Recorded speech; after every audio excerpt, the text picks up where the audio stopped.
সূরা ফাতিরের reflection বা তাদাব্বুর সূরা Fatih এক নজরে কোরআনে যেভাবে বলা হয়েছে, আল্লাহ তাআলা কাফিরদের জন্য দাউ দাউ করে আগুন তৈরি করে রেখেছেন, একথা বলার পরে 14 নম্বর আয়াতে বলা হয়েছে,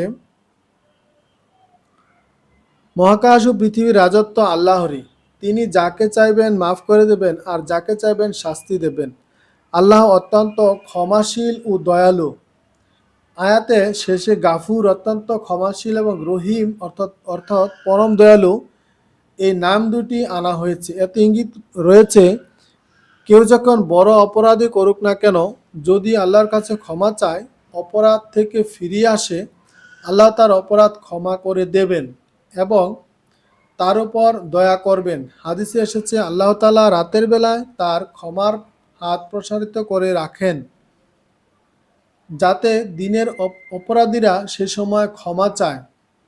আবার দিনের বেলা যারা ক্ষমার হাত প্রসারিত করে রাখেন, যেন সে সময় রাতের অপরাধকারীরাও ক্ষমা চায়। কিয়ামত আসার আগ পর্যন্ত চলতে থাকবে এভাবেই। আমরা যারা অপরাধ করতে করতে সহ্য থেকে অনেক দূরে সরে যাচ্ছি, তাদের জন্য আল্লাহর ক্ষমার দরজা এখনো খোলা আছে। তাই সব পাপাচার আর অপচার ছেড়ে এখনই তওবা করতে হবে। একনিষ্ঠভাবে আল্লাহর কাছে তওবা করলে আল্লাহ সব ক্ষমা করে দেবেন, কারণ তিনি গাফুরুর রাহিম।